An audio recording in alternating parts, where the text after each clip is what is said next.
Welcome to Crying in the Walk-In with Sam and Kai. We're two Seattle-based bartenders talking about the restaurant industry through a queer, non-binary, and POC lens. Catch us chatting about workplace gossip, guest interactions, and bar education, and probably also more. Cheers!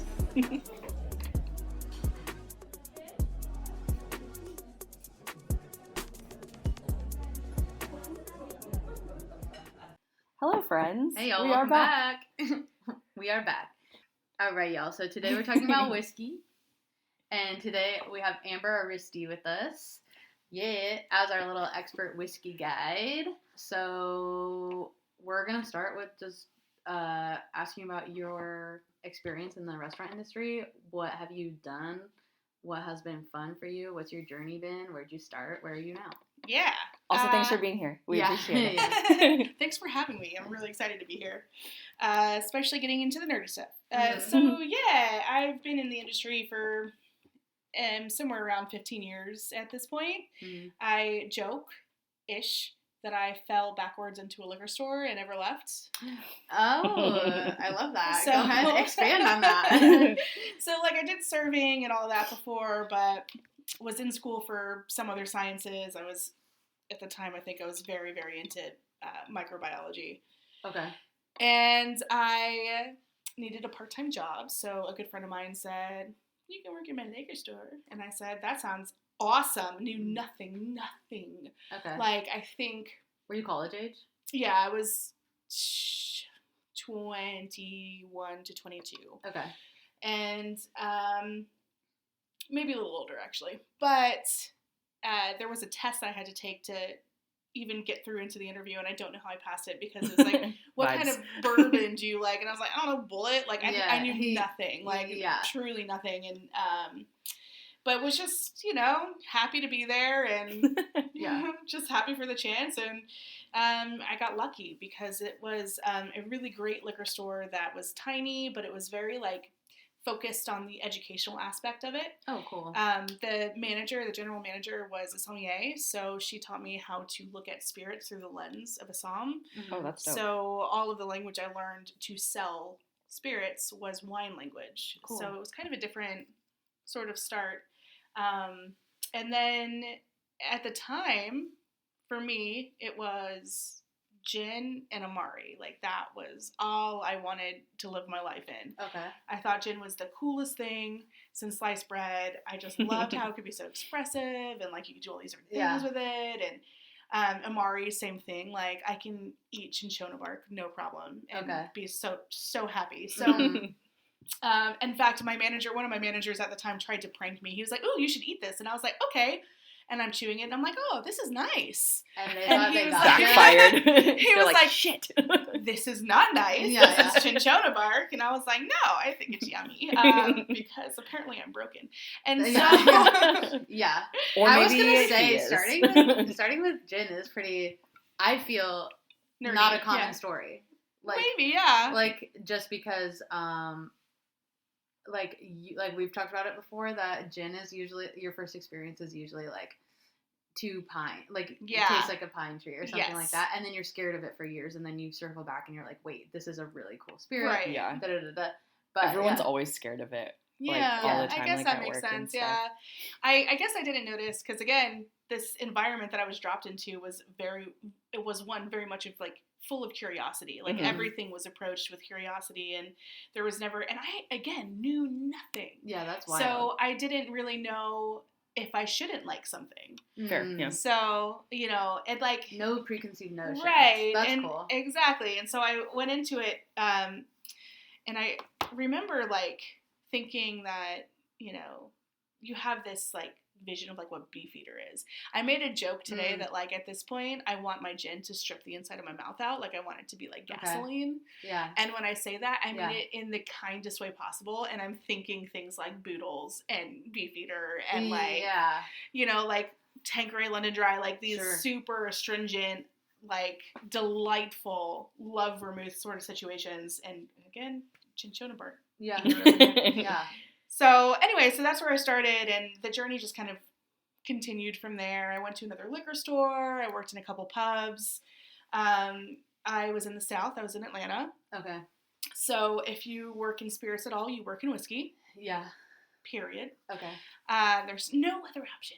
And so I started this journey of becoming a whiskey specialist sort of on accident. I loved whiskey. I love everything. Mm-hmm. So of course I loved whiskey, but that was never where I envisioned myself. And then I found Irish whiskey. Okay. And that was kind of the end of the story for me. Like once That I was it. discovered Irish whiskey, I was like, that's it. This is my ride or die forever whiskey. I ran an Irish whiskey bar for several years. Cool. That was awesome. We had In Atlanta still? Mhm. Okay. We had in the hundreds of bottles, shiny little gems on the back bar. Mm-hmm. That's awesome. Which is where I kind of got my specialization in Scotch and Irish whiskey, and then I went into brand representation. So here I am. Yep. For the past 6-ish years, I've been representing cool. brands. Hell yeah. Yeah. That's Hell dope. yeah. Yeah. I do love that the start of most people's stories are, I had no idea what I was doing. I just faked it till I make it. You Those gotta are the best figure it out. stories. And now we're here. Yeah. Yeah. It was all Honestly, an same. accident. Yeah. Yeah. Absolutely same. Yeah. Yeah. I think that's what's great about this industry too, is that you can kind of come into this and just, if you are curious and If you're curious enough. Yeah. yeah, and welcoming and have the hospitalitarian spirit, you'll make it. Yeah, You know? it's totally what you make of it. Yeah. Mhm. Yeah. Exactly. Yeah, I have bar mentors who are constantly reminding me that it's like, you will just get out of it what you put into it. And I'm Mhm. like, oh shit, I gotta put something into it. Yeah. I mean, I Yeah. feel like also too, you just start to absorb things without There's a lot of passive realizing. knowledge. Yeah. Yeah. yeah. There's been a few times that I've just like said something. I'm like, whoa. did that come I don't from? remember knowing that. True. That's how I feel about wine. Yes. I'm like, I love wine. I Mhm. love everything. I'm a bad person ass. Mm-hmm. But like someone will ask me a question and I'll go, yeah, it's this. What? Yeah. Wait a I- second. Wait a minute. That came out of the recesses of my brain. I didn't know I knew that. Yeah. Okay, do you want to start in on whiskey then? Sure. And we can talk a little bit about the history Mhm. of whiskey. My knowledge is just kind of like originated in Ireland, Scotland, in the like 15th century? Yeah, 15th century. So 1405 is the first written documentation Okay. of the word uskaba, which is Irish Gaelic for whiskey. Mhm. It was silly, and to absolutely no one's surprise, it was written in a log, almost an inventory, Mm-hmm. but it was attributed to the death of a chieftain. This chieftain passed away of overindulgence of uskaba. Okay. Yes. So it was like a medical log? It was not a medical log. It was almost like a journal. Okay. And Yeah. so we know that that's the first written document of uskaba, but what we don't know is how long they had already been Right. specifically drinking something known as uskaba. Uh-huh. And that's why we say, well, we don't know if it was Ireland or Scotland that created whiskey. It could have been either or both or Sure. whatever, but it was already well known enough that writing those words down in a journal was case in point. It meant whiskey. Right. Yeah. There was a name for it. Yes. Yeah. Yes, exactly. So yeah, that was the start of whiskey, but we know that distilling was happening forever and ever. I mean, in the Middle East, they were distilling. Yeah.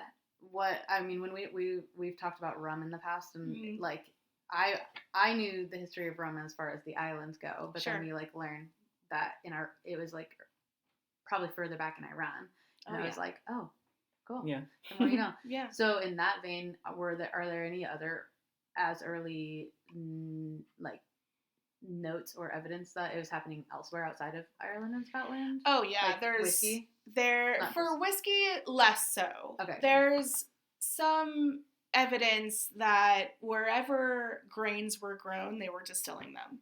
Right. Were they aging them? Probably not on purpose. Mm-hmm. And then there's the question, where are you defining your whiskey? You know, are we just talking about unaged White Lightning style spirit, or are we talking about properly aged?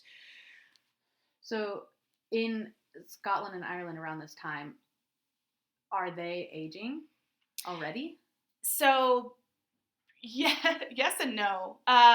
Yes, but almost on accident. Okay. There was a lot of I guess the easiest way to say it is turbulence, especially between England and Ireland, even as far back as the 15th century. England had always had their eyes on Ireland as part of a territory. Any Irish person will proudly tell you that they're the only territory in that region that never took a knee to the king. But that was always the attempt.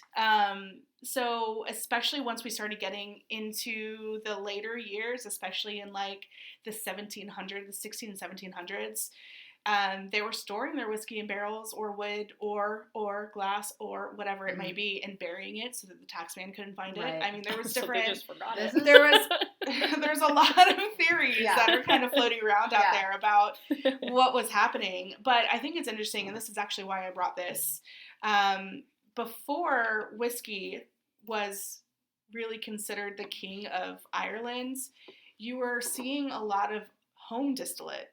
And they were, I forgot this is the aged one. Oh, I'm so excited to share this with y'all. Thank Okay, you. what do you have in front of you really quick? So this is an Irish poitín. Okay. And this is very specifically from County Galway. This is actually in Galway proper, the distillery. These distillers have been making poitín for 8 generations. The current generation is the only legal one. Oh, really? Hell yes. Yeah.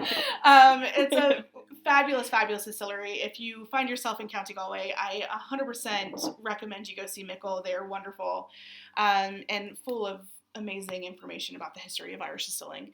Cool. But poitín is essentially a unique to Ireland distillate that doesn't necessarily contain only barley. Okay. The rules for Ireland was that you could distill barley, malted barley, unmalted barley, wheat, corn, whey, if you wanted to, potatoes, of course, oats, which is what's in this. And this is peated barley. This is peated barley. So they could basically distill whatever they wanted to. And honestly, it was pretty loosely regulated. Whiskey, more heavily regulated. Poitín, it's moonshine. Cool. So this one, though, I think is very unique and very wonderful, which is why I was so excited to bring it. Part of the reason why this particular poitín is unique is it uses what's called bog bean in the mash, which is a flower that grows in the bogs in Ireland. And it doesn't really grow too much outside of the bogs of Galway. So it's pretty unique, beautiful flower. It has a very unique taste. This is aged, but it's made from oats and malted barley with the bog bean in the mash, which is what you're smelling off the top. Wow, that smells so good. Yeah. And then this is aged in quarter casks, if I remember correctly. Little whiskey ASMR. Yeah. Oh, wow, man, that's good. Oh, it shit, is. that is delicious. Yeah. And it actually kind of has I guess it couldn't be the bog bean, but it's bringing me to a familiar place. Yeah. There's in the oats, oats and distillate really make this like almost mealy roundness on like texture on the palate that I find fascinating. It's such an underutilized grain. Are oats a grain? Or are they just I don't know because this is debatable. Wait a minute. Let's say yes. It seems like we could Google this. Yeah. Quick fact checker. Yeah. Okay. But to your question, I did want to say that it is a type of cereal grain. Cereal. All right. Cool. Still cereal grains, which means this could technically be whiskey if they wanted it to be. Okay. But apparently they just want poitín, which I'm going to be honest with you, I'm happy with that. Yeah. It's so weird and delicious. So is that kind of like a specialty of the area where they kind of safeguard? Like, is it something that is like, this is our, like, is poutine Poutine is kind of safeguarded? only Irish. Okay. You will never Which find is- poutine anywhere else. Okay. I mean, poutine is like, the entire point of poutine versus whiskey was that poutine was illegal. Like, poutine was moonshine. It was, we have this leftover, let's distill it so we don't waste it, and then we can sell it later. Like, it's born of poverty Mm-hmm. on a lot of levels, because why waste something that you can sell later? Yeah. And especially once we're getting into the 1700s, the Irish people were very impoverished. Mm-hmm. It's a very poor country. And poutine was one of the ways that their communities kind of held together. Mm-hmm. You know, they, like, you would go down the street and buy whomever's poutine, and maybe you'd sell it or whatever it was. There's like a lot of stories. Yeah, there's a lot of stories about where the poutine was going and why they were making it. And we can get into this later, but in the end, it ended up saving a lot of lives. Mm-hmm. But you were asking about whether things were being distilled before 1400, and the earliest documentation that I have seen is that 600 to 900, Mm-hmm. which is a wide margin, Big. is when the Irish monks returned to Ireland with stills. And they were making medicine. Mm-hmm. That's what I call it, too. Yeah. Well, okay, because even like when I was reading up just to prep for the episode, I was like, a lot of the underlying tones. I mean, booze are connected and heavily regulated to money for a government, whatever. Yes. Yes, like every booze imaginable. And so when I was reading about the malt tax in the 1700s, right? Like, wasn't it regulated? Like, only doctors could be producing this stuff or whatever because it was medicine or whatever. But I'm like, that's just bootleg and shit, right? Yeah. I have so many things to say about that era. It was, I'm like, I'm ready to rage. It's England. Do what England do. And they put that on a fucking t-shirt. So funny. I almost spit took right there. That was good. Look, the first malt tax it wasn't a malt tax, it was a production tax. Mm-hmm. It was in 1660, 1661, and the idea was that English producers needed to start paying taxes on what they were producing. So it was a tax per liter on what they were producing. It wasn't insane. It was enough to piss people off. Mm-hmm. But it wasn't so much that it caused the riots like it did in 1725. Okay. And basically, that was like the first step. Mm-hmm. Like, we're going to start taxing what you drink. And at this point, they're just barely starting to, like, really encroach into Ireland. Like, they're starting to have, like, leave people there and have, like, their eyes in Ireland. And it wasn't until William of Orange came into power in 1689 where he was like, first of all, I want Ireland. Mm-hmm. Second of all, I want more money. So he made a lot of mistakes and did what he could. Sweet guy. Yes, what a sweet guy. Dripping with sarcasm. Yeah. This man, basically, this is where the war in Ireland started, was in 1690. It was the Battle of the Boyne. Obviously, Ireland's... I'm not going to say Ireland lost, but that battle assured Protestant ascendancy. Mm-hmm. So from that moment is when you're really starting to see Catholics versus Protestants politically. Mm-hmm. And so after that, William of Orange kind of settled in and was like, all right, I've killed the Jacobites with this Battle of the Boyne. I'm in my throne. I'm good to go. I want more money. Mm-hmm. So he tries to bring all production back into England, and he's really putting a lot of money and a lot of lenient regulations on specifically gin distilleries. Okay. Which was hilarious because he created the most insane public alcohol craze ever. Mm-hmm. We call it the gin craze, gin madness. Yeah. Sure. Yeah. And there are, like, so many great political cartoons that kind of depict what was happening.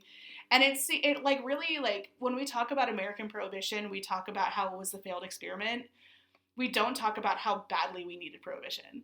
Mm-hmm. And it was very much a mirror of what happened in 1750s in England, where, you know, on the one hand, William of Orange is imposing this tax on Scotland to get more, the malt tax, to get more money off of what they're distilling, the single malts. Mm-hmm.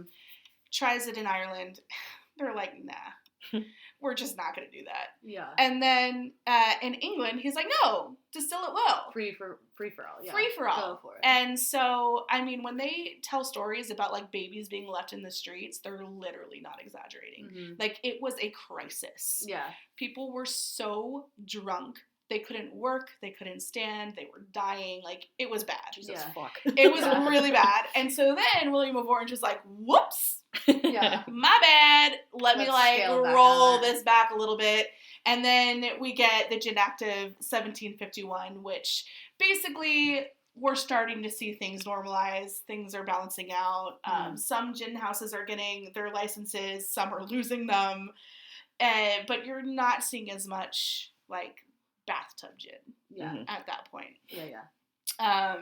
Meanwhile, and this is where it gets really silly, because the Liberties in Ireland is, like, such... Have either of you been to Ireland yet? No. No, it's I on the s- list. I say I yes. canceled my Ireland trip last year. I'm gonna go. I'm It's like, at the top of my list. Yes. It's at the top of my list. Yes, definitely do that. So many great histories there. The Liberties are so freaking cool. Like, just, like, the coolest. The Liberties, as a name, comes from a 12th century regulation that allowed an abbey right outside the gates of Dublin to operate trade at will. Mm-hmm. So they were at liberty Mm-hmm. to sell whatever they wanted. Okay. And so it just became known as the Liberties. That's important because that's where the Guinness factory is. That's where the main brewery is. That's where, like, Roe & Co. distillery is and was. That's where, between that, Jameson, and Powers, you have the Golden Triangle. Okay. And the Golden Triangle is the area of Ireland that was producing 60% of the world's whiskey. Oh. Whoa. Yeah. That sentence I wasn't ready for. I was going to hear 60% of Ireland's whiskey, but of the world's whiskey. That's insane. That's insane. America was drinking so much Irish whiskey. It was absurd. Like, we drank more Irish whiskey than any other spirit. More than rum, more than gin, more than Canadian whiskey, more than anything. Mm-hmm. We were... What time frame is this that you're talking This is 1750 to 1860 Uh-huh. ish. Yeah. We'll Yeah. call it 1860-ish and beyond, but we start seeing some more political things happening that make it a little harder. But Right. yeah, I mean, 60% of the world's whiskey, like, the world was drinking Irish whiskey. That's fucking nuts. So yeah, in the 1770s, there were something like 1,200 distilleries, whether those were legal or illicit. Between whiskey and poitín, there were 1,200 Irish distilleries. Okay. And by 1970, there were 2. Oh. So we see, like, a huge decline in distillation. Meanwhile, in Scotland, we see an uptick in distillation, because where Ireland is plagued by war and famine and insane taxes, Scotland plagued by similar things, but to a much lesser extent. Mm-hmm. And Scottish distilleries were enabled to produce as much as they could because you were not going to take Scotch away from the kings of England. Okay. That was not going to happen. Is that fave? That was the thing. Like, that is like consistent. If you look through all of the kings of England, they're like, yeah, I'm a Scotch man. Like, whatever. Sick. Whiskey men. Yeah, Dudes still do that. Dudes do They They that. still do that. Look, I'm not saying I'm We're just gonna saying. get into that. Whiskey men are a certain Breed, type. a certain breed. Yeah. I can see them in my mind's Okay, eye. so So America's drinking all of Irish whiskeys. When did we start? Because we have our own thing going on now. So when did we start regulating and producing our own versions? So Prohibition was mighty. So a few things happened at basically the exact same time. So 1843 was the Irish famine. So we saw a third of Irish immigrants or Irish people emigrate. They left. A lot of them came to America. At this point, America is already distilling heavily, especially through Appalachia. Okay. You're going to see a ton of moonshiners. You're going to see a ton of things popping up along the Mississippi. Obviously, bourbon wasn't really named at that point, but that was kind of where those things were popping up. Not so much west. It was really hard to get out here. And so... yeah, but as the Irish immigrants and Scottish people came, they kind of trickled down through Appalachia and took distilling with them as they went. And we started seeing it really, really flourish. Of course, before Prohibition, we were distilling a lot of rye. Okay. Because it grew abundantly, especially in the northeastern parts of the world, or parts of the country. Okay. Corn, as you got closer to the west side, to the middle of the country. And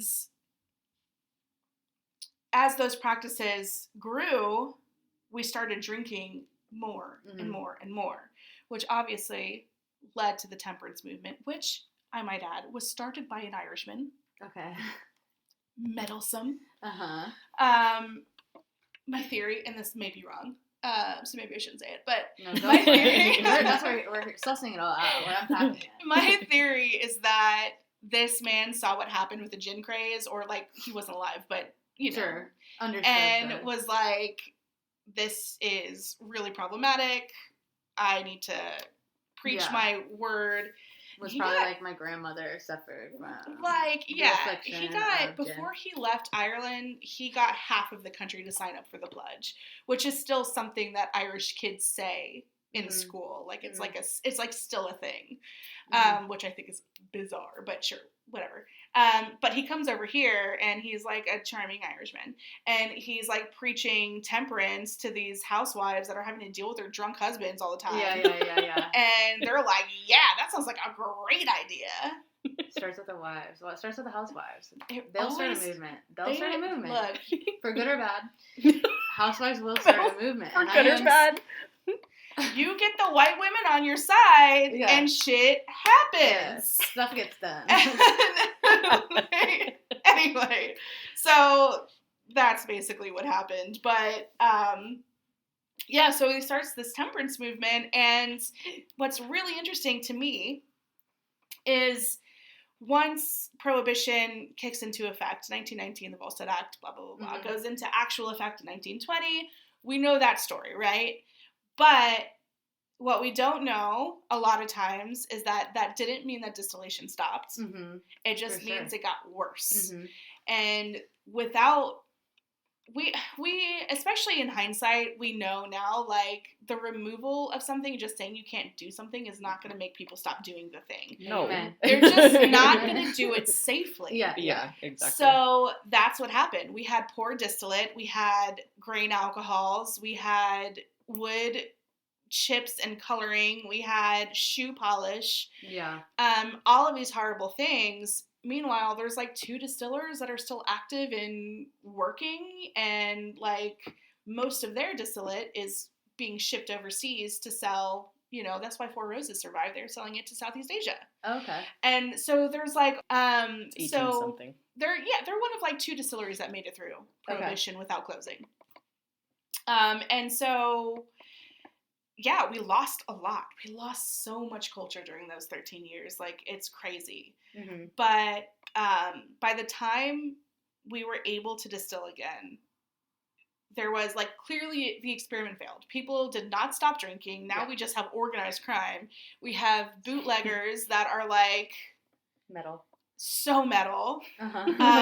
Like, we have these amazing women that came out of the woodwork to, like, make money off scotch. Like, blows my mind. I love it. Yeah.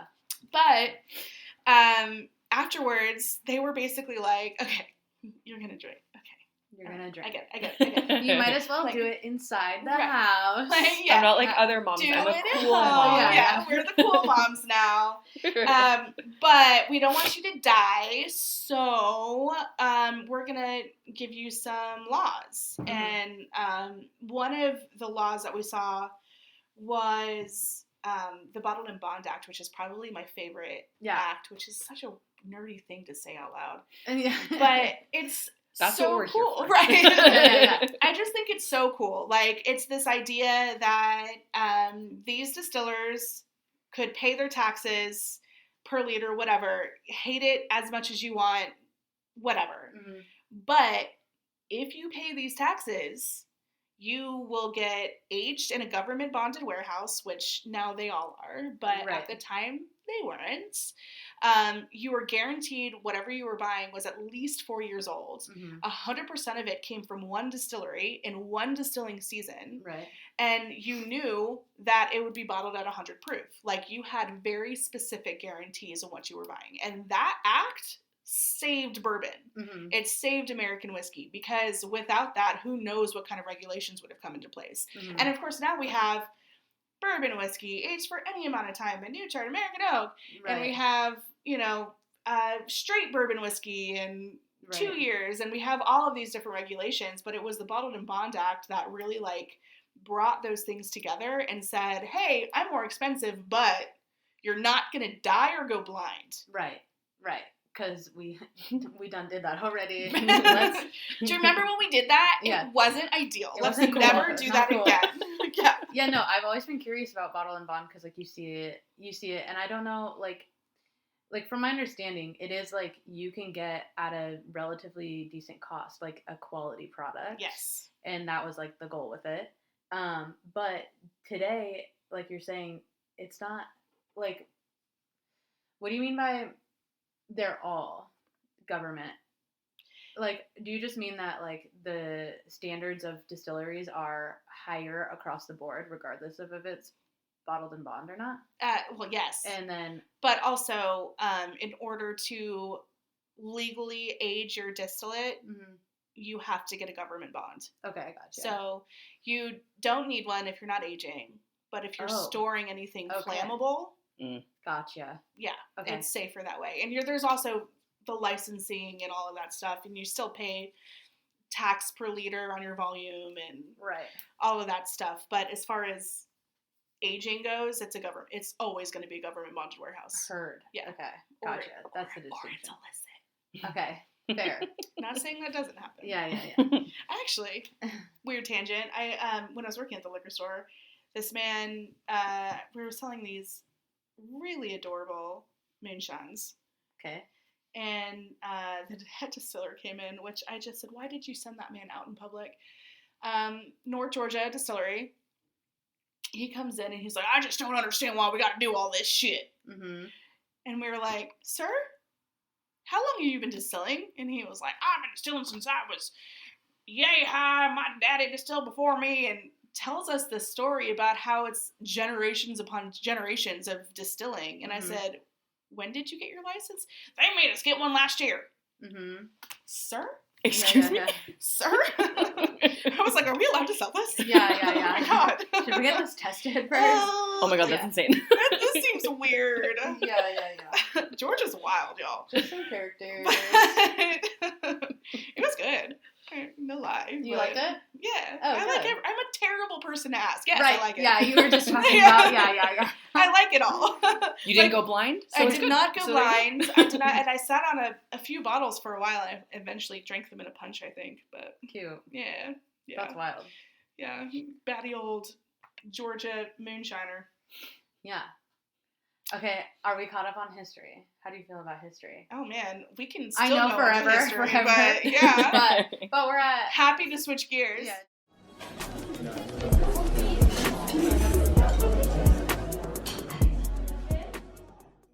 So, for the sake of 101, Whiskey 101, I wanted to go through the basics of what's it made of. I mean, we've been already discussing that, and most of our listeners probably know. Yeah. What's it made of, but maybe to grow to be more specific, like bourbon, 51% corn, like these types of things. Mm-hmm. The qualifications of different styles of whiskey. Mm-hmm. So, and from my understanding, but pot and column stills, Mm-hmm. like traditionally are Irish or Scottish, leaning towards one or the other. In America, we use both. Mm-hmm. Question mark. Yeah. That's actually a super great question. And like, I think, what's it going to do for the product? Exactly. So, whiskey focused. The way that I like to think of it, and where I'm going to start, is you have an umbrella, and from each of the little spokes, you can hang a string, and from each of those little strings, you can say rye whiskey, Irish whiskey, Scotch whiskey, Canadian whiskey, bourbon whiskey, American single malt. The list can go on and on and on. Yeah, and as big as your umbrella is. Yes. Yeah. And it is all whiskey, and it is all delicious. Time and a place, right? Right. And each of those categories is going to have its own set of rules and regulations that make it specifically what it is. Gotcha. A lot of times it's going to have something geographic attached. Bourbon has to be made in America. Anywhere in America, to be very clear, not just Kentucky. Yeah. I'm sure your water is lovely. But I feel like that's such a common misconception. yes, Yeah. It's probably the biggest one. I've had many that bourbon's whiskey only made in. Yeah, really? Many a whiskey man tell me that I was wrong for that. No, Yeah. not a whiskey man. No, No. not the He's whiskey back. man. He's back. I can't wait for our whiskey man conversation. I'm ready. Oh my god.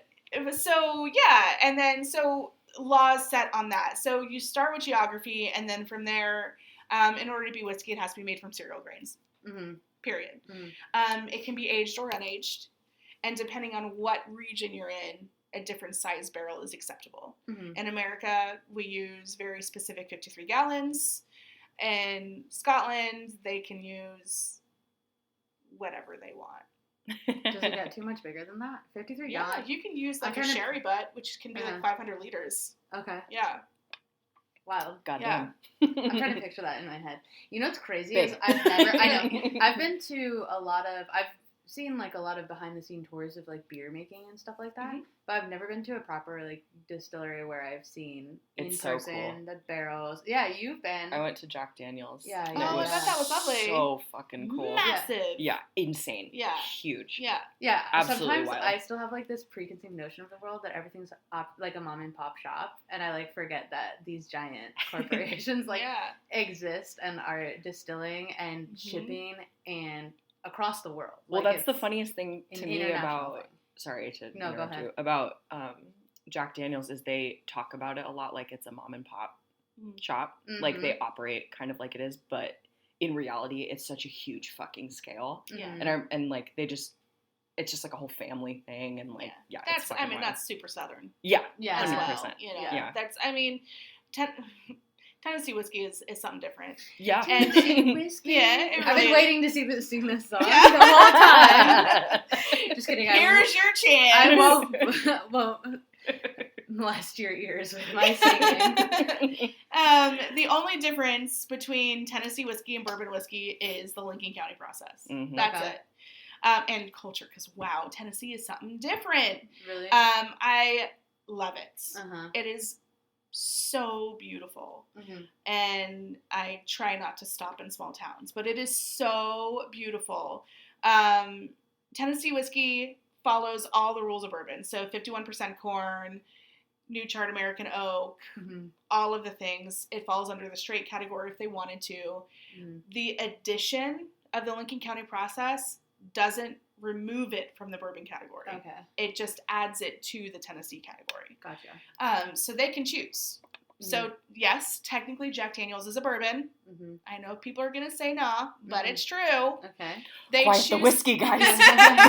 Quick. Hi. Get under the table. Yes, and but they choose to be Tennessee whiskey, which is 100% their prerogative, and it is a style, and it is a very specific style, and there is something very lovely about that. I mean, don't they charcoal filter it too? That's what the Lincoln County process is a gigantic Brita filter. Yeah, literally. So, Sick. yeah. Big old Brita filter. It's just a big old Brita filter. And they take it off the still and dump it straight through, and then they collect it on the other side, and it does a lot. It really does a lot. It changes. Have you ever... I want to taste before and after. Yeah. Do they do that if I Yeah. go there? Yeah. Okay. Yeah, You they can. do. Yeah. There was... Yes. That's... Is the mouthfeel different, too? It I is would different. imagine. Yeah. So it's... The charcoal is basically absorbing any of the elements, we call them congeners, any of the elements in the whiskey that are not, that are almost additive. So, not saying that there are additives in whiskey, because there are not. But it does clean it up. So, it's like if you put water through a Brita filter, it's taking out all the parts you don't want, basically, all the off flavors.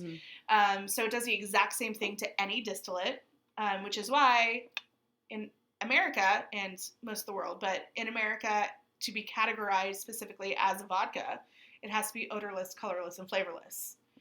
So they distill it to 95%, and then they push it through a charcoal filter to remove any semblance of flavor or odor or color.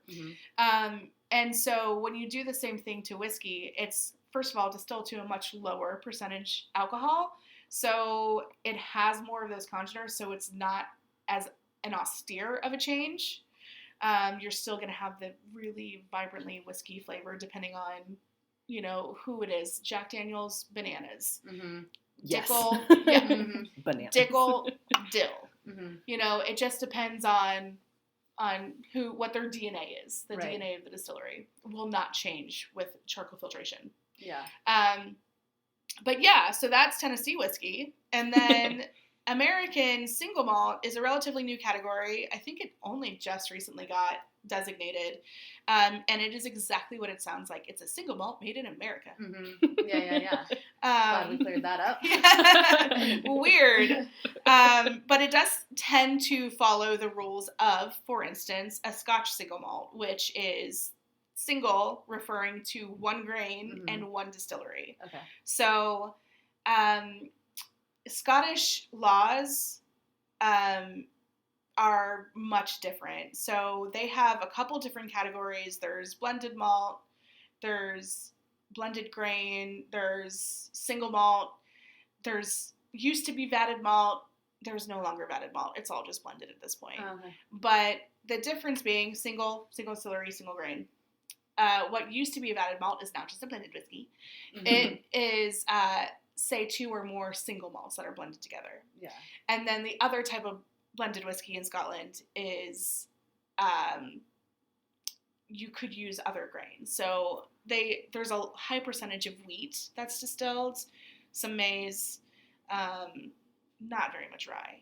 Okay. But that's where your blended malts are going to come from. So like any of the big guys that are blending are using a high percentage of blended grain whiskey. For instance, Johnny Walker.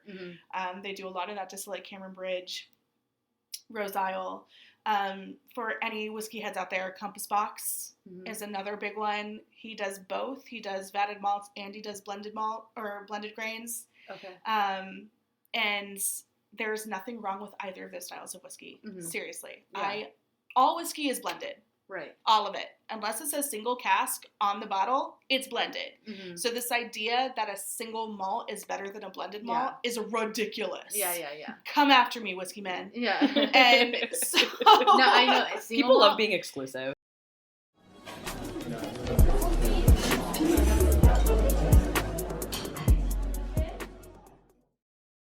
Where were we? We were talking about the malt different tax whiskey. again. Oh, yes. And I was saying that part of the reason why Ireland is so unique is that when England said, we're going to need you to pay tax on your malted barley, they literally gave England the finger and distilled unmalted barley. Screw it. Yeah. And that was the moment that Irish whiskey became truly unique. Okay. Nobody in the world uses unmalted barley Gotcha. except Ireland. Okay. And they need to lock that shit down. Yeah. So it's awesome. And so when they talk about a single malt, same laws. One grain, one distillery, aged for 3 years and 1 day. Pure malts can be unmalted barley. So they have their own separate distinction, which is wonderful, and I implore you to explore it because it's so fun. Okay. Pure malt. Pure malt. To Yeah. do. And any pot still whiskey. The difference between stills we had talked about a little bit. So in Ireland and in Scotland, you will mostly see, if it's a single malt, it's going to be distilled, what we say easily is it's distilled on copper, which essentially means that sorry that our listeners can't see this, but I'll show you all a picture. That's okay. So basically it means we can post it in stories or something. Yeah. That you are distilling on a pot still that is shaped a bit like an onion, and it's 100% copper. They tend to have like fat bellies, and then it kind of swoops up into a neck and then around into what we call the line arm. And then the shape of the line arm is going to determine how much weight, how much flavor, a lot of different things, how many congeners are left over in the whiskey post-distillation. If it's like kind of leaned up, then a lot of those flavors can fall back down and get redistilled, so you lose a lot of that. If it's shaped like a swan's neck, you're catching a lot of those. So you're getting a fatter, richer spirit on the other side. That's so fascinating. Like, we're so far along in the distillation process, but I want to be in the room where it happened, where it was like, maybe if we change the shape of this part of the pot, we'll get it. Like, that is they're just like, we just turned it like, just a smidge. Yeah, no, that is so innovative and crazy to me that people have minds like this. Yeah. I don't know which distillery this is, but this is basically an average pot still situation. This one on the left is the wash still, and that literally means that this is going to be your first distillation. So anything that you're collecting after fermentation, after sparging, all of those things, the beer is going in here. And then they distill, and it runs into their spirit still, and they distill again. And that's your spirit still. It's going to be caught into a spirit safe on the other side, which I probably have a picture of somewhere as well. And then look at all these different pot stills. They're so cute. They are very guys. cute. They're little chubby guys. Like, I want to put googly eyes on them. That would probably be really disrespectful. Look at someone's done it. Yeah, someone has to have done it. Yeah. That intern got fired. But But for the bit, it was what needed to happen. Yeah, for sure. I'm trying to see, like, if you could see some of the line arms, but you can see how. I almost got it. We're good. Okay, see, upward slope, horizontal, and then down. These are each different. Okay. Yeah. They're gonna add to the different weights in your resulting spirit. Don't worry, y'all. We'll post it in the show notes. Yeah. Because this is fascinating. Sorry. This is the deep cut, nerdy part. Yeah. So yeah, and Scotland and Ireland are definitely prone to using that. We definitely use those in America as well. But what's interesting is in 1823, Anais Coffee created a different type of still that made distillation a lot quicker and a lot easier. And he offered it to Ireland first because that's where he was. And Irish distillers were like, bruh, why would we do that? We've been doing this the same way forever. For years. For totally longer than Scotland. And so, no, we don't need that. And then Anais Coffee goes over to Scotland, and they're like, hell yeah, you're going to increase our yields? That sounds tight. So this is what he created, and each one of these little lines designates a different distillation plate. So when you put your wash in, it just distills over and over and over and over. Yeah. And this is your column still. Yeah. This is your column still. Yes. Coffee still. Yes. So this is, that kind of is one of the reasons why Ireland petered off and Scotland took off. Because they could produce so much. So did they end up becoming a larger supplier for the world then? Yes. Okay. Yeah. And as Irish whiskey declines, I mean, that's why we have this perception, right? Irish whiskey isn't good. Like, people literally say that to my face on a regular basis. You're like, fuck out of here. Yeah, no, I had that perception for the longest time. Yeah. I was just like, yeah, Irish coffee. Yeah. I work always at brunch. Delicious. I work at brunch. So. Yeah. But yeah, that's always the perception I had. And then, Yeah, and then suddenly somebody brings you in Rider Steered, aged in Oloroso sherry barrels. And also, side note, this is fucking delicious. Yeah, no, and even just, like, over time, like, Yeah. 10 minutes later. As it opens, for sure. It is opening right up, and it smells so beautiful. Yeah. So, those are the differences between Scotch and Irish whiskey. I'm sure that I'm losing a lot. No. But Japanese whiskey. Yeah, I don't know jack shit about Japanese whiskey, and we have a whole shelf of it on my bar, and I'm like, this is the next thing I need to do a Google search on. But you're here. Japanese whiskey is so freaking cool. Mm-hmm. Like, I love it. And so, here's an anecdote. Here's a story time. So, when people ask me what the difference between Scotch whiskey and Japanese whiskey is, I like to think of it as, like, Scotch whiskey is in the bones, it's in the blood, it's not just an art, it's not just a science, it is literally a way of life. Mm-hmm. Like, if someone says, oh, I'm a distiller in Scotland, they're like, yeah, whatever, so is my cousin. Like, not a big deal, right? It just is a part of life. And it's so much a part of life that it's not even a second thought. In Japan, it is science to perfection. Yeah. So, for instance, there is this amazing distillery in Campbellton. We'll talk about regions in a second. There's this amazing distillery in Campbellton called Springbank, and I'm sure a lot of the listeners just said Springbank. So good. One of my favorite distilleries of all time.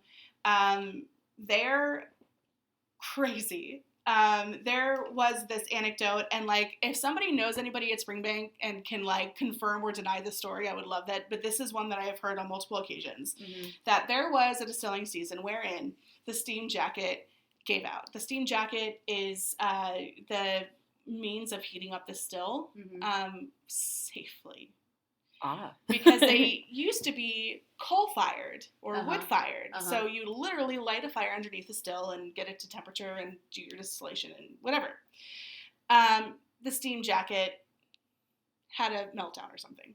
I don't know. It's broken. So the distillers at Springbank went, well, what are we going to do? We're not going to stop distilling. What craziness is that? So they took a flamethrower to it. And that was it. They went through their distilling season and waited for their steam jacket to get fixed and just flamed their still, which I do not recommend doing because it could blow up. Yeah. Springbank. Art. They were risking it all. They were like, we do this. We've been doing this since we came out of the womb. It's fine. Whereas in Japan, exacting. Like, no one's taking a flamethrower to a still. Like, it is this absolute pristine perfection in whiskey. And it's, it's absolutely lovely. It's so beautiful. It's like, you have this chaos, and obviously old chaos, and they've been doing it right a long time, but this is like, Japanese whiskey took it up here. Like, they were like, this is what we can do, and it's and it really is just absolutely mind-blowing. And it does follow a lot of the same rules with the single malt and those situations. And I'm pretty sure, and we should probably look this up, but I'm pretty sure that until recently, rice was allowable, and now it's not, if I am remembering in that. In what context, sorry? In whiskey. Okay. In Japanese whiskey.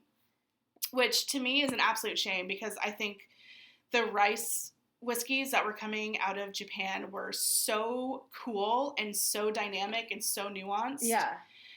So I hope that we can still have those in some way, shape, or form, because they're just absolutely lovely. Yeah, it says rice cannot be malted. Which is... But it can be fermented. This one says it can. Who's your source? Punch drink. I don't know. Oh, 2021. Rice whiskey producers are not permitted to label their bottles as Japanese whiskey. Which is such a bummer. But sure, whatever. It is still absolutely delicious. Write in if you know more than a quick Google search. Yes, though. please, like, yes. Somebody come correct. I'm definitely going to do some digging into that myself, because the brands I represent, I currently don't have a Japanese whiskey, which is, like, really sad. But it also means that I've kind of fallen off on my knowledge of Japanese whiskey in the last 2 years. Yeah, sure. But it's fabulous and delicious. What processes are different? Like, what makes them more pristine?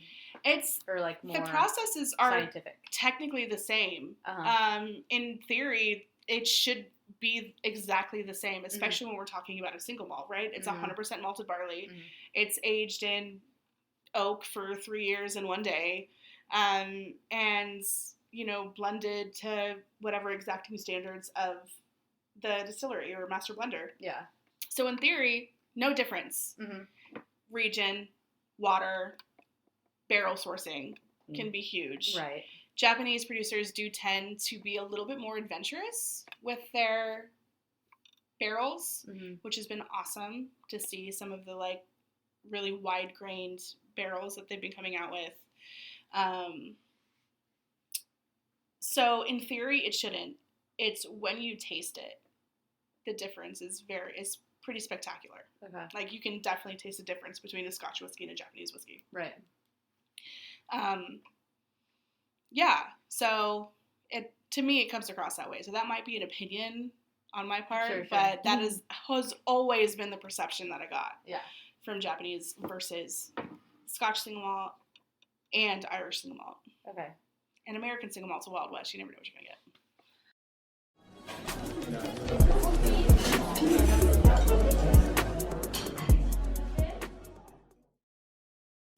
All right. We're back. Yeah. Oh, that was fun. Cute little break. Okay, so whiskey culture. Yes. In America. Oh, yeah. Here we go. So why do we think, or do you have any theories on why, like, whiskey is that? Because to me, the stereotype of it is that it is the posh liquor, or like distinguished in some ways. Maybe it's just Scotch, or maybe it's like or the single malt, or something like that. But I think I feel like it's one or the other. Yeah. Like it's a spectrum. Yeah, it's like like you're more, either like shooting beam or you're yeah. But it's like more approachable. Swirling it in a snifter. It's like more approachable to more consumers than I would say something like rum or in America. Yeah, for sure. I think I have so many theories. So I'll start with rum. Mm-hmm. Rum has really always been massive in America. Mm-hmm. It was second to Irish whiskey. Mm-hmm. So we've always really enjoyed rum. The closeness of the Caribbean was a huge thing. Sugarcane grows viably in some of the southern states. So we were distilling our rum too without even having to import sugarcane. Although we did import sugarcane too, and there was a lot of distillation happening in New England, Boston areas. So we just loved rum. And even through Prohibition, rum was super easy to get. Comparatively easy to get. It was like we could get Canadian whiskey, rum, and Scotch. So we drank a lot of it. And, home distillate. Right. So I think that the fact that there wasn't a huge pause in that. Bourbon was treacherous, so people stayed away from it, I think. And I think that beyond that, when we look at clear liquors versus dark liquors, for whatever reason, after Prohibition, we lost our drink culture entirely. So we started drinking vodka because, especially through the 50s, there was literally an ad that was like, drink vodka, they can't smell it on your breath. No way. Ridiculous stuff. And so that became the norm, was drinking clear liquors meant that you were sophisticated because you weren't a drunk in Western saloon, whatever.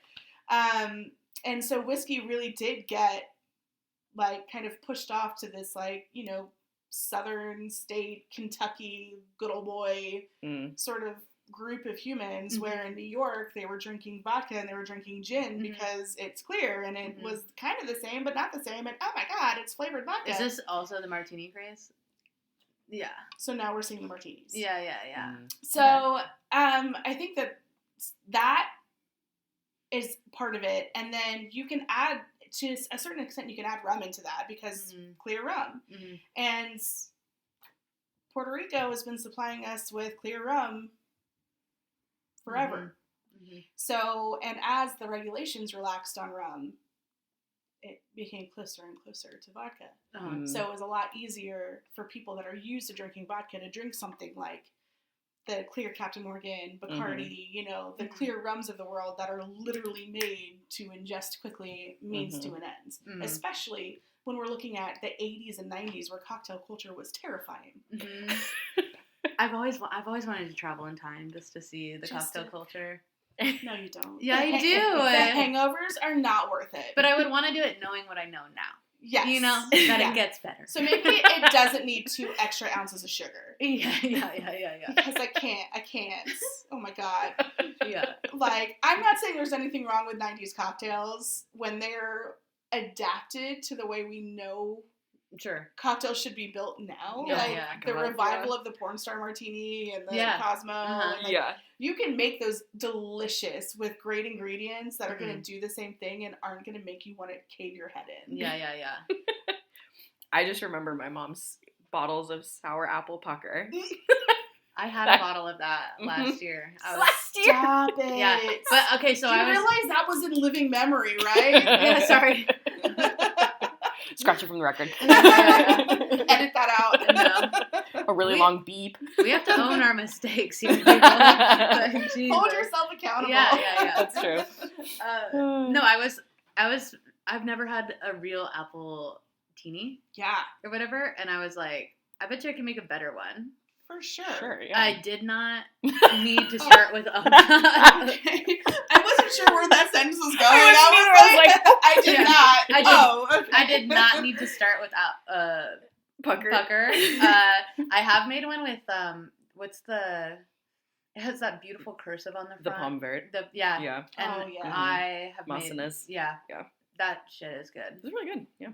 Okay, anyway, back to it. Whiskey. Right, whiskey. Yeah. So what are we doing? So I think that our culture from Prohibition dictated that if you drank whiskey, you were a very certain demographic. Okay. American whiskey. Yeah. And if you drank Scotch whiskey, you were a very similar but wealthier demographic. Okay. Became a class thing. Yeah. Scotch is expensive, especially when you're importing it. Like, it's a whole different section. Yeah. And it became, old white men drink Scotch if they're from, a certain class, and old white men drink bourbon if they're from another class. And those have slowly merged over the years. Yeah. And then women had to come in and invade spaces. Sure. How fucking dare. How dare we? And so they, we've had to kind of elbow our way in and make room. Which is why things like what Becky Paskin is doing, it's just such an incredible thing with our foundation and encouraging women to explore whiskey and to explore careers in whiskey. And we're in a very different world, even from when I started. The number of times I had men come into my liquor store, I didn't own it, the liquor store in which I worked,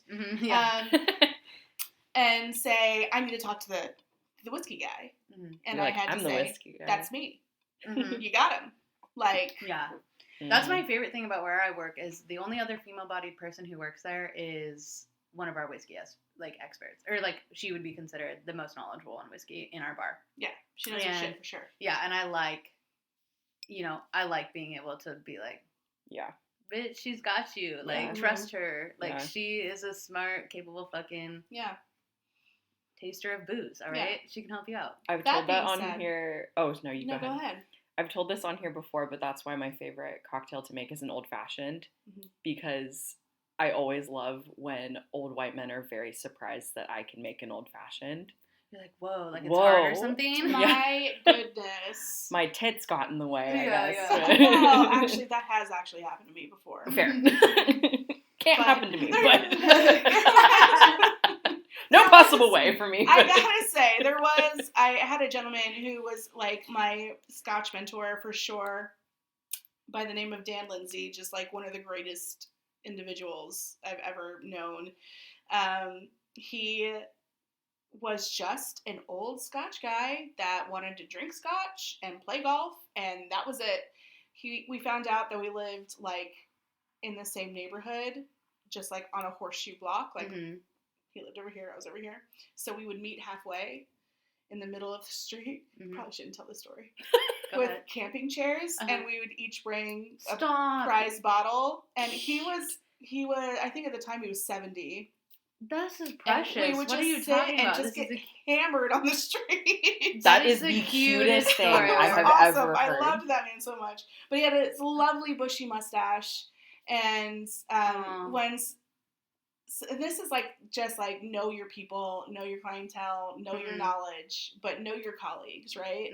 Like know your team. And sometimes I'd have these guys come in and I would tell them whatever they wanted to hear, and I could just see them like just not wanting to deal with it. Yeah. And I would literally just go like this.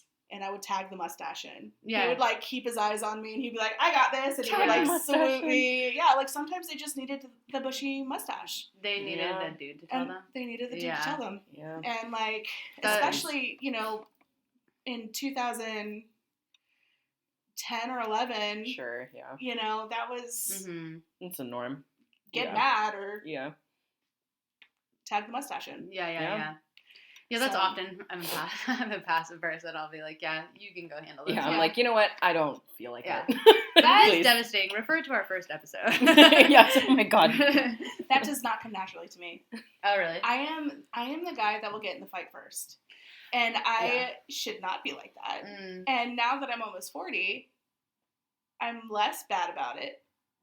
Sure. But there's a reason why I needed to get out from behind the bar. Yeah. That's so funny because I'm going in the opposite direction. The older I get, the more I don't give a fuck. And I'm like, yeah, I'll fight someone. Whatever. Might as well. Yeah. I should stop. I mean, sometimes you just got to take a step back, but they can be tough. They can really, really be tough. I was leading a 150-person tasting for a group of scotches that I represented a couple years ago, and it was awesome. It was a great tasting. Like, people were so engaged and, like, having so much fun. And there was this one guy that wouldn't shut the fuck up. There's always one. And I kept, like, trying to just, like, I'd give him a second, and then as soon as he'd pause, I'd start talking again, like, try to do that. And then finally, a handful of people, like, shouted him down. Hell yeah. And he just goes, oh, I'm talking about whiskey. Oh my God. And I just looked at him and I said, me too. Yeah, what do you think we've been doing this whole time? I'm mic'd up, dude. Like, do you want to teach the class? Don't answer. Yeah. Like, are you kidding me? Like, why are you like this? Why are men? Amen. I do love when we say that every episode. I do love when other people too are like, dude, shut the fuck up. Yeah. Fuck you. And this is all like, this was in Atlanta, like Marietta or something, like out in the boonies, like not in the city at all. So it's like mostly like older white folks. And I was like, first of all, the fact that they're inviting me to be out there is amazing in and of itself. Like normally they would have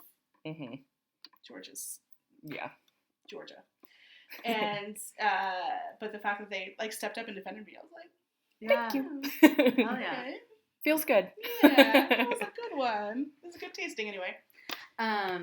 So as a new whiskey drinker, I guess I'm not new to it, but for all of us who are, where would you say is like a good place to start? Like trying to avoid super cliche like stereotypes and stuff like that. Like if we can take some of the context out and be like, okay, where should I start? Yeah. Like in exploring whiskey. Yeah. So that's, I think, a much more difficult conversation than people realize.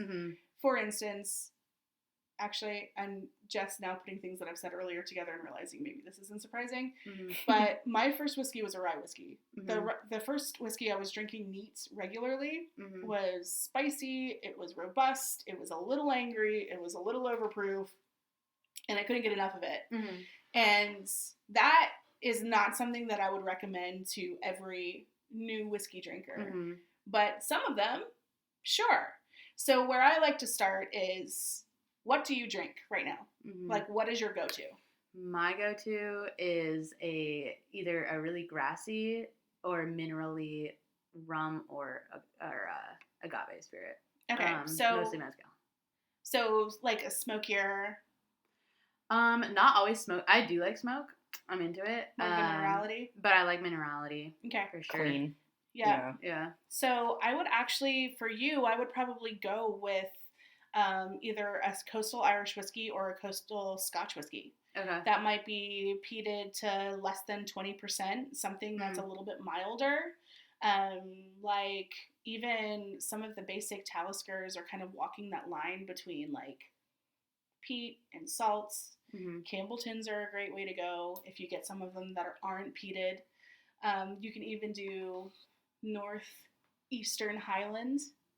I'm writing this down. Like I need to take notes, but I can listen to it back. Okay. Like the shoulder out towards Aberdeen, but a little bit north. You might find some distilleries in there that might suit your palate better. You're going to get more of that kind of like just a touch of iodine. You might get a little bit of peat, so just a touch of smoke, but nothing that's going to stick in your olfactory.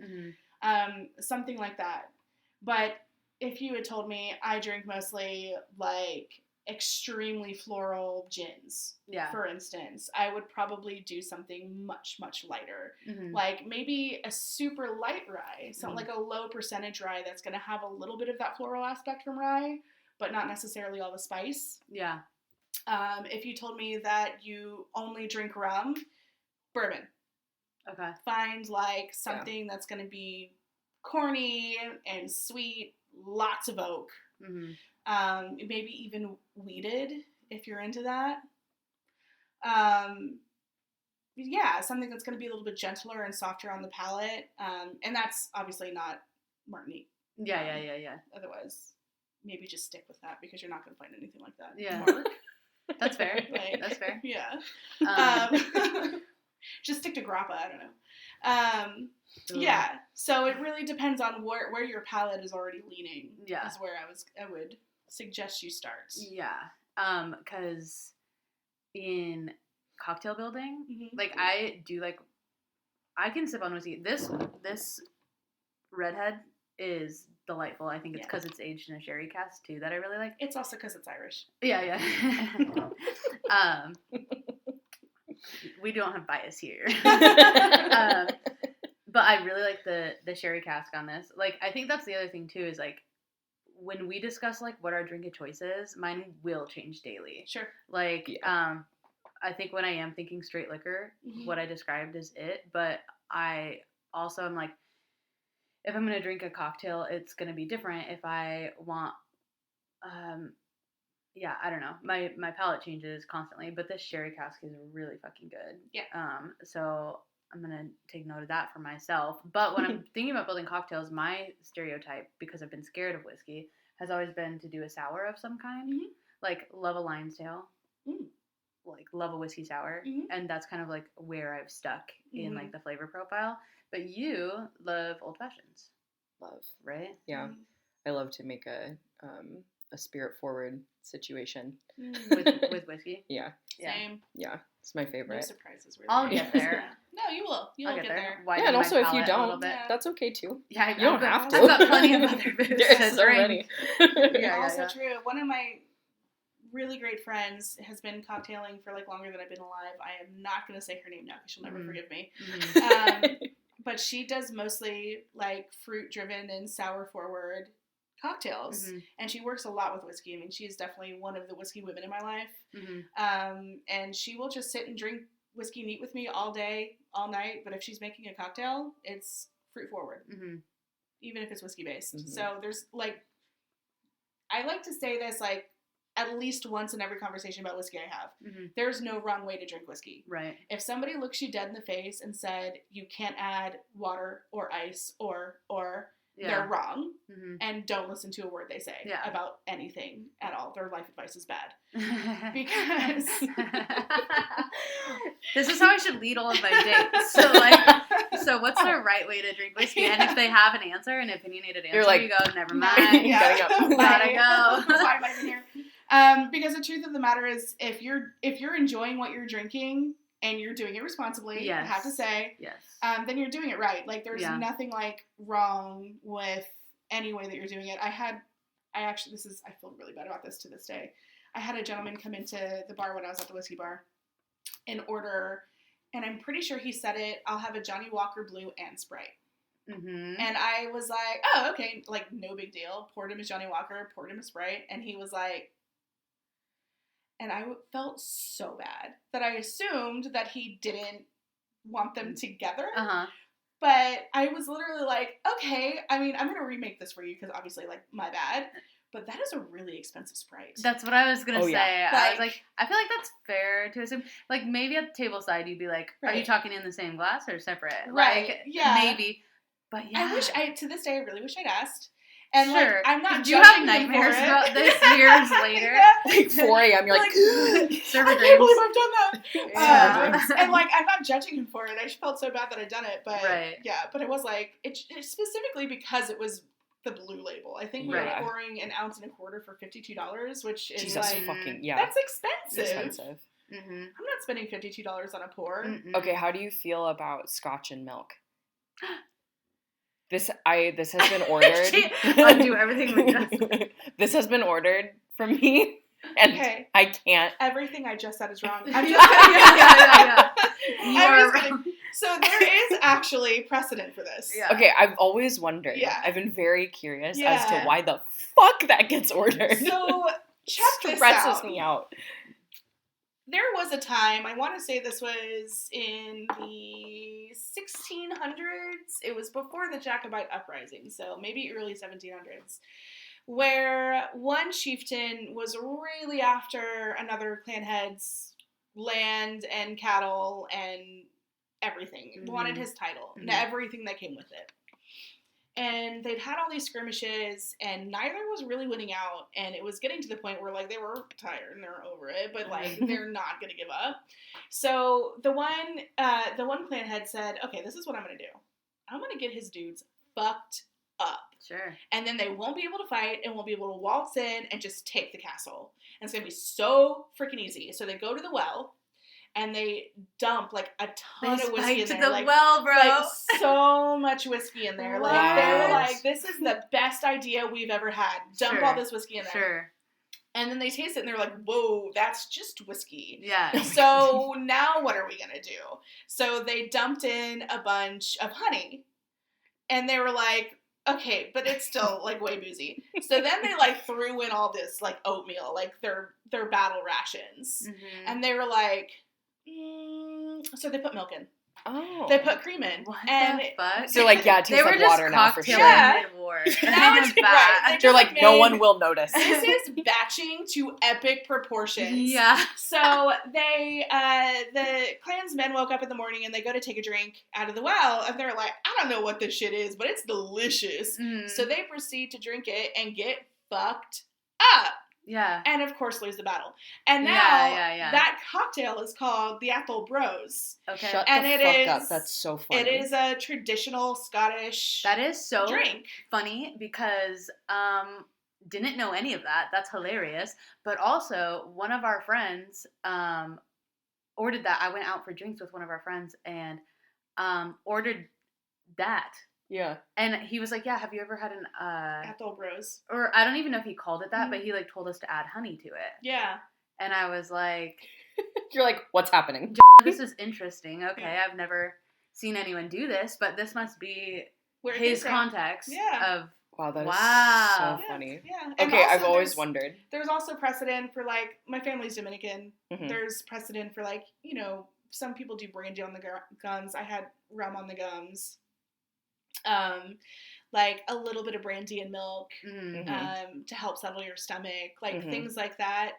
So there is precedent for doing that. In Scotland, it would be Scotch and milk because that's what they had.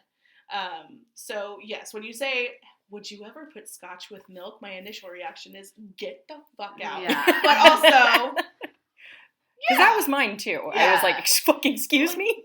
Disgusting. No, it's actually not as bad as you think it would be. Okay, good to know. Yeah.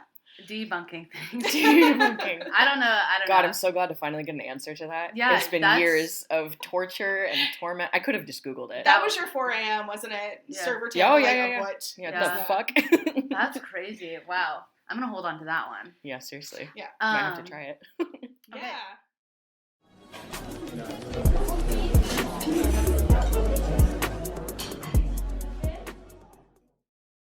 So, my favorite part of the day is to ask you if you have any walk-in stories. Oh God, yeah. How many times have you cried in a walk-in? I'm just kidding. Oh yeah, for our segment. Yeah. Our segment of crying in the walk-in. So many. Oh my gosh. So it's any that you can share. Yeah. Crying there or something are some crazy. things that will go to my grave. Yes. Yeah. 100%. So this one is pretty tame and just kind of sad. Mm-hmm. So the Irish pub again. I so truly loved this place, but was just having the day. Just oh God, everything went wrong. Yeah. Everything I said to the guests was wrong. The tension was high. Everything sucked. Yeah. And Georgia, midsummer, so it's hot as balls, and there's just like no way to get comfortable. Like it doesn't matter how just high. fussy. Yeah, you're just like my shirt humid? feels weird. Is Georgia like really so humid? Okay. Yeah, I mean it's not like Florida. Okay. But I've experienced Florida humidity. Yeah, it's not like walking in a swamp. Sure. It's like walking out of a shower. Okay, but into all the day. bathroom. Yeah, but all day. You can't get away from it. Yeah. And so I was pouring a Weissteiner and it tapped. And I was like, cool. I literally just changed this keg yesterday. There's not a chance we sold a keg in 24 hours. So I'm like, and the guest was fussy. He was like, oh, okay, give me a second. I'm the only one there. So I'm like, okay. So I go in to the cooler and the keg had I don't know what happens, but it exploded. And the Weissteiner taps they're the European taps. So they're just a little bit, like they have the little hook thing on it. Anyway, so you can't see my hand motion, so I don't know why I'm doing them. So audio medium. It exploded. There was beer everywhere, foam everywhere. Everything was sticky. It was absolutely disgusting. And we had another keg, but it was behind 3 kegs of Guinness. So I'm trying to and these are full size kegs, not ponies. Yeah, okay. Right. And I'm trying to get this keg out, and I'm in this cooler and I can't move anything, and I'm in a tank top and shorts, and now I'm freezing and I can't move the Guinness, and then it knocks over and it's rolling around and there's more beer spilling everywhere, and I just start sobbing. Yeah. Just at the worst My day. body's reacting to this story horribly. Yeah, I remember when that's happened to me. Yeah, I'm sweating, freezing, and crying in the walk-in. Yeah, no. And my other manager comes in and he's just like, "Get the fuck out!" And I was like, "Yeah, okay, yes, thank you." How long have you been in here? I don't know. Yeah, I was hiding. Oh no, that is horrible. I've only had one job that I've always worked in smaller bars. Yeah, so there's been no room for kegs except for at one of my old gigs, and I kid you not, that was the worst part of my day. Anytime a keg blew, I was just like, it's over. I think I'm quitting my job. I gotta go. Because it's so labor intensive even just to change them out, let alone when they explode. I've never had one explode. So I'm deeply sorry. Not before or after. I think there must have been something off with the keg. And we got it replaced and it was fine. Yeah, that's crazy. But the weird thing was that I'm like, this is the weird thing. Was that the other keg was behind why wasn't it with the rest of the Weissteiner? Yeah. Who did that? Who organized the keg? Rude. To this day, who did it? Who did that? It was probably me. Yeah. You're your own worst enemy. Yeah. The first bar I ever worked in, I pretended that I knew, as we all do, I pretended I knew a lot more than I did. And still do. Yes, honestly. And I remember the bartender, I was bar backing, he was like, go change the keg. Out in the keg cooler, and it exploded on me. Yeah. Because I had no idea how to do it. But you were pretending. But I was pretending. Yeah. I was like, yeah, I totally know how to do that. Obviously, why would I not? I'm a fucking professional. And then it just I put it the thing on the thingy. It just, you know what I'm saying? There's lots of hand motions, and it just all in my face. Oh so my ridiculous. God. We had a pool engine. Have you ever seen one? Mm-mm. So they're super old school. You'll see them in a lot of old English pubs specifically. And it's literally where the keg lives, usually in a cellar directly underneath the bar. And you just pull on this huge handle and it just naturally pulls. Yes. It's like a vacuum that pulls it. Say what it's called again? Pull engine. Pull engine. Yeah. Okay. and a beer engine. And so we had one for our ESB, which is like really not a thing anymore. Like it's really hard to find a good ESB. And so we had it, and it like, oh my god, I wanted to kill this fucking engine. Mm-hmm. I loved it because it made the ESB taste so fucking good, Mm-hmm. but it was such a pain in the dick. Mm-hmm. And like it would like just decide not to work, and you would have to like take the whole thing out and then run water through it and then put WD-40 on the engine. And then, like, you had to, like, do all this, like, just to get it to, for one fucking 20-ounce beer. And, like, because I am who I am. How much would you charge for that one beer? $6. No, upcharge that shit. If you got a WD-40 something before. Oh my god, it was such a pain in the ass. But it was, like, it was so, like, such a good pour. Like, it was, like, the foam, the head was always perfect. Yeah. And I was 100% that asshole that would get off shift and, like, be like, give me a ESB. You're like, I fucking earned it. Yes. I did all that work. There was one time it broke, and there was this one girl that worked with us that was like maybe 90 pounds. Yeah. And she was so little, she literally like would put her whole body weight on it. Oh my god. god. It was like, if you're doing that, it's broken. We need to get it fixed, but. Wow. Crazy. That's crazy.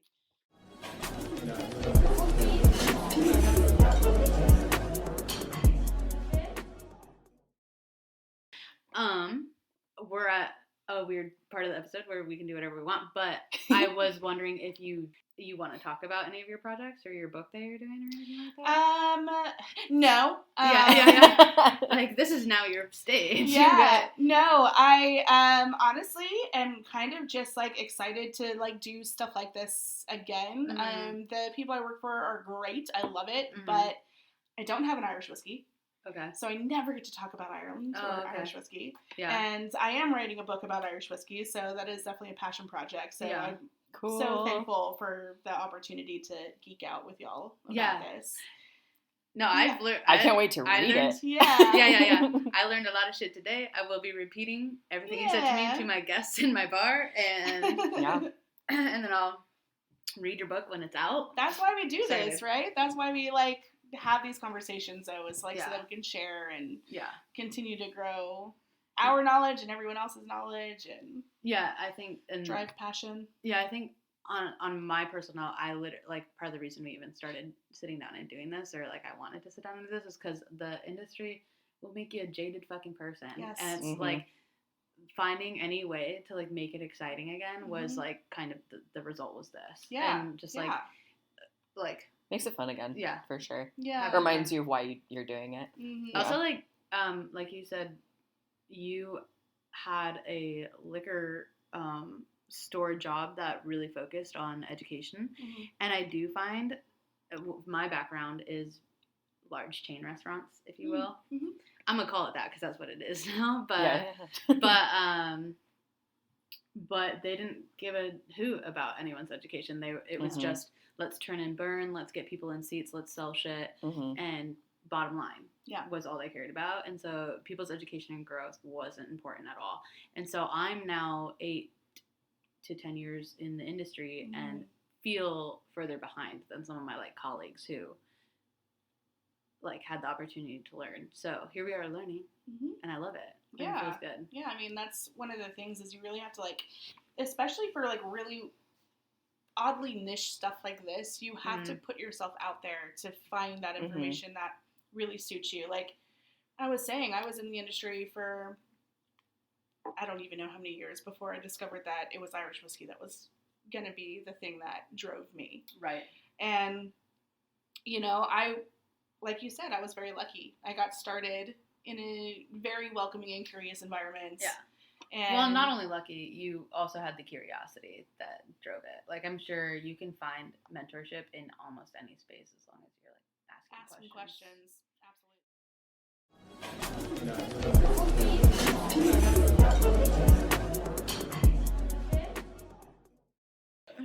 Anyways, well, thank you so much for coming. This was this was incredible. Yeah, fucking lovely. Yeah, I feel educated. Yay! I feel slightly buzzed too. I'm not gonna lie. Would you like one more pour of Pachin before? Yeah. I will. I have to drive home, so I'm not gonna. But yeah, you still have that to finish. I turned off my mic because we just said okay, goodbyes, bye. but yeah, you're welcome. Okay, bye. Yeah, love you. Thanks for listening to Crying in the Walk-In with Sam and Kai. Find us on Instagram at cryinginthewalkin_pod and on Spotify at Crying in the Walk-In. You can find us in real life too, but only if you know us, you little freaks.